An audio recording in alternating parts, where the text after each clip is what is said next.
Assalamualaikum warahmatullahi wabarakatuh.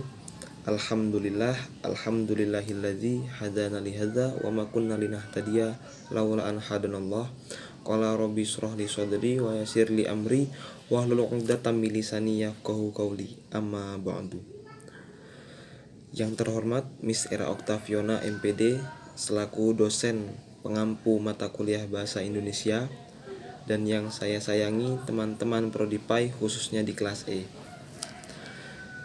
Baiklah, kami dari kelompok 2 ingin memaparkan atau mempresentasikan makalah kami, yaitu kedudukan dan fungsi bahasa Indonesia. Sebelum lanjut ke materi, izinkan saya memperkenalkan nama-nama kelompok saya dari kelompok 2, yaitu yang pertama Dewi Lestari, yang kedua Hairul Solihin, yang ketiga saya sendiri Imron Maulana, yang keempat Isna Putri Harismatul Husna, dan yang terakhir ada Karmilah. Baiklah, kepada pemateri pertama dipersilahkan. Bismillahirrahmanirrahim. Perkenalkan, nama saya Karmilah dengan nomor NPM 2011010241 dari kelompok 2. Nah, pada kesempatan kali ini saya akan menyampaikan materi yang pertama, yaitu mengenai kedudukan bahasa Indonesia sebagai bahasa nasional dan bahasa negara. Nah, baik, yang pertama yaitu bahasa Indonesia sebagai bahasa nasional. Pada tanggal 28 Oktober 1928, pada Hari Sumpah Pemuda, lebih tepatnya dinyatakan kedudukan bahasa Indonesia sebagai bahasa nasional, dibuktikan dalam bulir-bulir Sumpah Pemuda yang di dalam isi bait salah satunya yaitu kami putra dan putri Indonesia menjunjung bahasa persatuan bahasa Indonesia.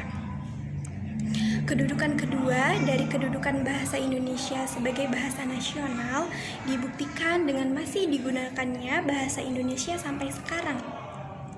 Kemudian, kedudukan ketiga dari kedudukan bahasa Indonesia sebagai bahasa nasional dibuktikan dengan digunakannya bahasa Indonesia dalam berbagai macam media komunikasi, misalnya saja seperti buku, koran, televisi, radio, website, dan lain-lain. Di dalam kedudukannya sebagai bahasa nasional, bahasa Indonesia berfungsi sebagai lambang kebanggaan kebangsaan. Bahasa Indonesia juga mencerminkan nilai-nilai sosial budaya yang mendasari rasa kebangsaan kita.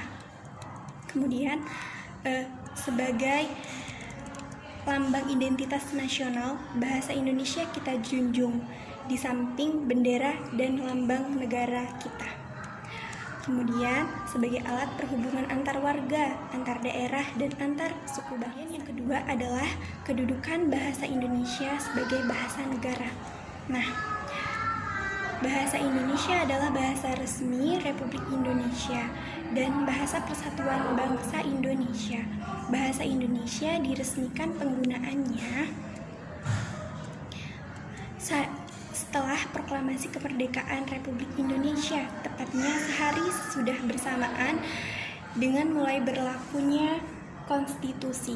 Kedudukan bahasa Indonesia dalam bahasa negara pada tanggal 25 sampai 28 Februari 1975 telah dikemukakan kedudukan bahasa Indonesia sebagai bahasa negara adalah yang pertama, bahasa Indonesia sebagai bahasa resmi kenegaraan, kemudian bahasa Indonesia sebagai alat pengantar pendidikan, yang ketiga adalah bahasa Indonesia sebagai penghubung tingkat nasional untuk perencanaan dan pelaksanaan pembangunan serta pemerintahan, dan yang terakhir bahasa Indonesia sebagai pengembangan kebudayaan nasional, ilmu, dan teknologi.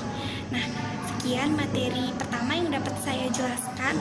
Atas kekurangannya saya mohon maaf, dan kepada Allah saya mohon ampun. Saya akhiri. Wassalamualaikum warahmatullahi wabarakatuh. Baik, di sini saya akan menjelaskan mengenai fungsi bahasa Indonesia.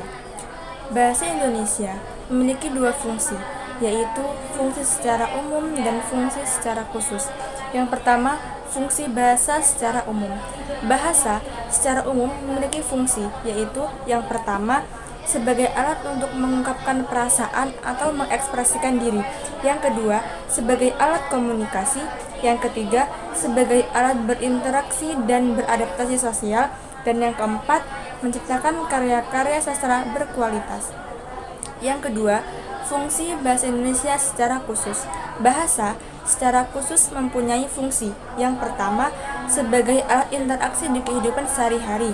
Yang kedua, mewujudkan seni sastra. Yang ketiga, mempelajari bahasa-bahasa kuno. Dan yang keempat, mengeksploitasi iptek. Assalamualaikum warahmatullahi wabarakatuh. Perkenalkan, saya Hairul Solihin dari kelompok 2 kelas E akan menyampaikan materi tentang ekstensi bahasa Indonesia. Ekstensi bahasa Indonesia pada era globalisasi sekarang ini, jati diri bahasa Indonesia perlu dibina dan dimasyarakatkan oleh setiap warga negara Indonesia. Hal ini diperlukan agar bangsa Indonesia tidak terbawa arus oleh pengaruh budaya asing yang tidak sesuai dengan bahasa dan budaya bangsa Indonesia. Pengaruh alat komunikasi yang begitu canggih harus dihadapi dengan mempertahankan jati diri bangsa Indonesia, termasuk jati diri bahasa Indonesia ini semua menyangkut tentang kedisiplinan berbahasa nasional. Pemakaian bahasa Indonesia yang disiplin adalah pemakaian bahasa Indonesia yang patuh terhadap semua kaidah atau aturan pakaian bahasa Indonesia yang sesuai dengan situasi dan kondisinya. Sekian penyampaian dari saya. Assalamualaikum warahmatullahi wabarakatuh. Saya Isna Putri Karismatul Husna dari kelas E kelompok 2. Saya akan menjelaskan tentang pengembangan dan pembinaan bahasa. Pengembangan adalah tindakan melalui proses mengembangkan. Kata istilah mengembangkan biasa dikaitkan dengan kata pembinaan, yaitu sebuah nomina yang menurut tata bahasa proses diturunkan dari verba tindakan membina. Maka kata pembinaan memiliki makna hal atau proses membina atau tindakan membina. Pengembangan bahasa berarti hal atau proses pengembangan bahasa atau segala tindakan berkaitan mengembangkan bahasa, dan pembinaan bahasa berarti hal atau proses membina bahasa. Objek dari pembinaan dan pengembangan adalah bahasa, namun memiliki sasaran dan yang berbeda. Pengembangan bahasa memiliki sasaran berupa substansi bahasa, sedangkan sasaran pembinaan adalah masyarakat menggunakan bahasa itu. Pengembangan dan pembinaan bahasa Indonesia dilakukan melalui usaha-usaha pembukaan agar tercapai pemakaian bahasa yang cermat, tepat, dan efisien dalam berkomunikasi. Sehubungan dengan itu, perlu dirumuskan kaidah atau aturan dan bidang ejaan, kosakata atau istilah, dan tata bahasa.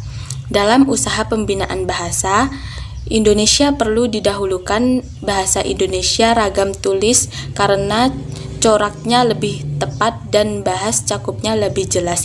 Di samping itu, pembukaan lafal perlu dilakukan sebagai pengarang guru, penyiaran televisi atau radio, dan masyarakat luas. Baiklah, hadirin sekalian, teman-teman yang berbahagia, alhamdulillah rangkaian presentasi hari ini sudah terlaksana dengan baik. Saya ucapkan terima kasih kepada pemateri yang sudah berkenan mempresentasikan materi makalah kita pada hari ini.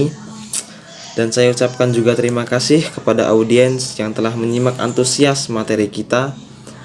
Apabila ada kesalahan dalam kata-kata, kami kelompok 2 mohon maaf, dan kepada Allah saya mohon ampun. Sekian presentasi dari kelompok 2. Saya akhiri, usikum wa nafsi bitaqwallah. Assalamualaikum warahmatullahi wabarakatuh.